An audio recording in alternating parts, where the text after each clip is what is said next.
நான் உங்கள் சிப்பிப்பாறை ஜோதிடர் சாதிராகவன் ஜெயபாலன். அதாவது என்ன சொன்னான்னா வெளிமனம் என்பது நம்மளுடைய லக்கணம். வெளிமனம்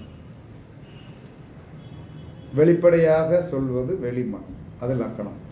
ஆழ்மனம் என்பது நம்மளுடைய 5ஆம் இடம். உள்மனம் என்பது 6ஆம் இடம். வெளியே ஒன்று பேசுறது, உள்ள ஒன்று வச்சுக்கிடுறது. தொலைநோக்கு மனம் என்பது 9ஆம் இடம். இன்னொன்று கஷ்டமாக இருக்கும், அது எல்லாருக்கும் தெரியும். கீழ்த்தரமான மனம் என்பது 3ஆம் இடம். உள்ளே ஒன்று வச்சுக்கிட்டு என்ன சொல்லணும், பாப்பா ஒன்று வச்சு பார்த்துக்கிடுறேன் அப்படின்னு சொல்லிட்டு வெளியே நல்லா இருக்கீங்களாண்ணே, இன்னத்துக்கு வருத்தப்படுறேன், கவலைப்படாதீங்க அப்படின்னு சொல்லிட்டு நீங்கள் என்ன சொன்ன அவனுக்கு ஆப்பு வைக்கிறதுக்கு இந்த 3ஆம் இடத்துக்கு மனம் எப்பயுமே நம்ம சிந்தனையினுடைய கீழ்த்தரம். இது எல்லாத்துக்கும் தெரியும், பரீட்சித்து பாருங்கள்.